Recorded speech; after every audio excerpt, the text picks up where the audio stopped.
Assalamualaikum warahmatullahi wabarakatuh. Selamat sore sahabat-sahabatku semua, khususnya para subscriberku, apa kabar?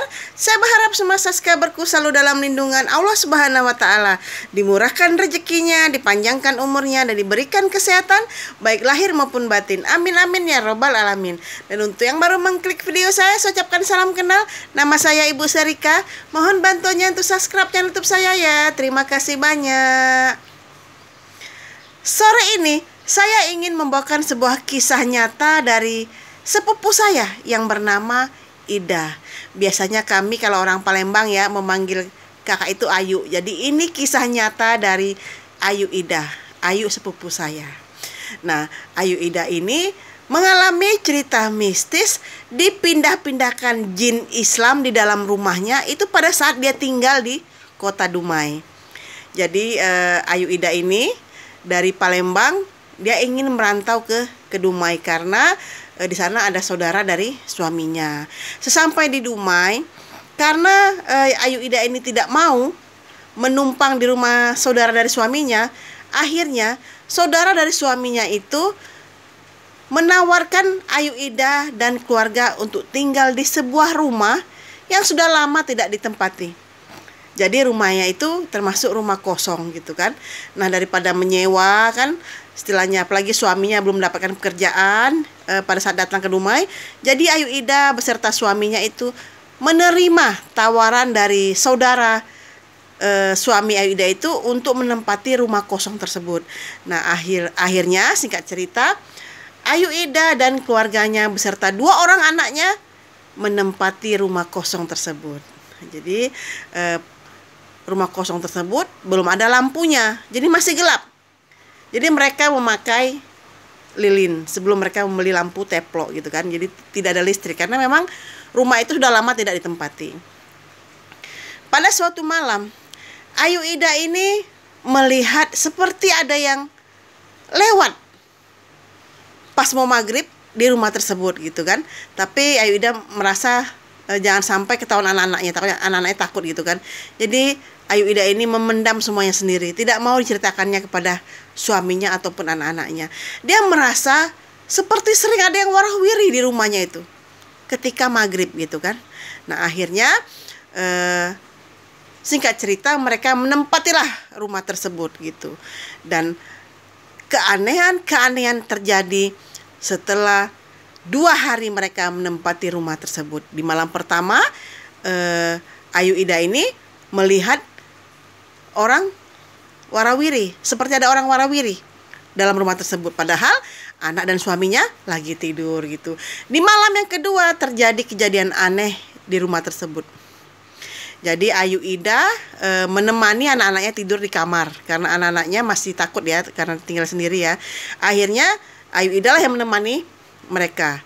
Rumah itu terdapat 2 kamar. Nah, suami dari Ayu Ida ini tidur di ruangan tamu. Nah, tidur di sana. Jadi Ayu Ida dan anak-anaknya tidur di sebuah kamar di rumah itu juga gitu kan. Keanehan terjadi. Paginya itu suami dari Ayu Ida ini posisi tidurnya itu sudah berpindah di kamar satunya lagi. Jadi rumah itu ada 2 kamar. Ayu Ida, kakak saya itu tinggal di kamar satunya dan kamar satunya kosong. Nah, pada saat pagi hari posisi suaminya itu udah berpindah ke kamar depan gitu. Jadi aneh kan? Padahal suami dari kakak saya itu, Ayu Ida itu kan tidur di ruang tamu posisinya. Tetapi kok bisa pindah ke kamar depan gitu ceritanya. Itu kejadian yang pertama. Tetapi suami Ayu Ida ini tidak mau bercerita. Belum mau bercerita karena takut. Karena takut istri dan anak-anaknya merasa takut dengan rumah tersebut. Sedangkan mereka tidak ada biaya untuk menyewa sebuah rumah gitu kan. Nah, di malam yang ke-7 terjadi lagi keanehan di rumah tersebut. Anak dari kakak Ida ini, Ayu Ida ini, itu tidur di ruangan TV.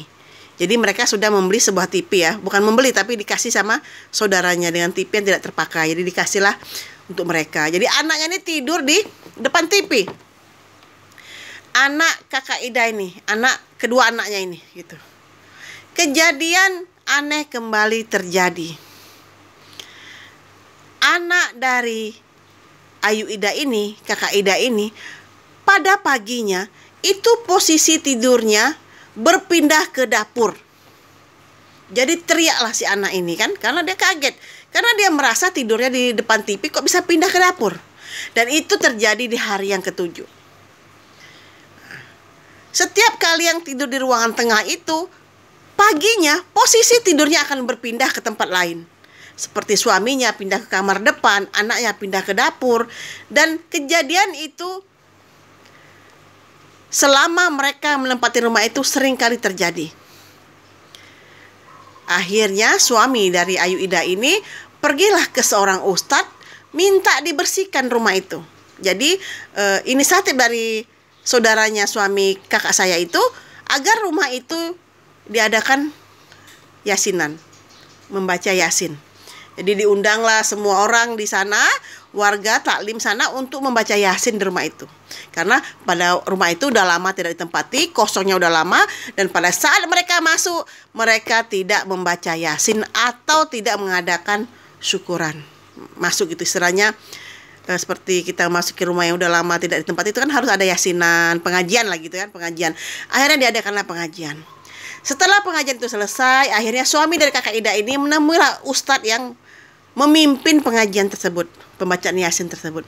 Nah, sang ustadz pada malam harinya itu datang ke rumah saudara saya itu, kakak saya itu, untuk menerawang isi rumah tersebut. Apa yang terjadi? Ternyata rumah tersebut terdapat sesosok jin Islam yang tidak suka dengan mereka karena mereka memasuki rumah tersebut tanpa permisi. Selonong boy, langsung aja, tidak assalamualaikum, tidak ada pengajian, tidak ada doa-doa. Jadi dia marah. Padahal sesungguhnya jin muslim itu sangat baik, kata ustadz itu. Dia hanya memberi sedikit pelajaran kepada kakak saya itu agar izin sebelum masuk ke rumah tersebut. Jadi akhirnya setelah dilakukan pengajian, jin muslim itu tidak lagi mengganggu Ayu Ida, kakak saya, beserta keluarganya. Jadi aman-aman saja. Dan ini kisah nyata terjadi ketika kakak saya menempati sebuah rumah kosong di Dumai. Walaupun yang punya rumah sudah memberikan izin, tetapi kakak Ida, Ayu saya itu tidak mengadakan pengajian atau yasinan sebagai selamat datang, ucapan selamat, assalamualaikum untuk menempati rumah tersebut. Dan ini terjadi sekitar 10 tahun yang lalu. Memang ini cerita lama ya. Karena sekarang sih kakak saya udah tinggal di Batam, udah di dekat saya. Dan ini ketika mereka tinggal di Dumai. Jadi ini adalah cerita lama sekali. Dan ini kisah nyata yang betul-betul terjadi dengan kakak saya. Jadi seperti itu. Itulah cerita saya pada sore hari ini. Semoga apa yang saya ceritakan menjadi pelajaran bagi kita semua. Apabila kita menempati sebuah rumah kosong yang sudah lama tidak ditempati, ada baiknya kita mengucapkan assalamualaikum dan kita mengadakan doa-doa dan yasinan untuk menjaga hal-hal yang tidak diinginkan. Terima kasih yang sudah menonton video cerita mistis saya. Mohon bantuannya untuk subscribe channel YouTube saya. Terima kasih. Assalamualaikum warahmatullahi wabarakatuh.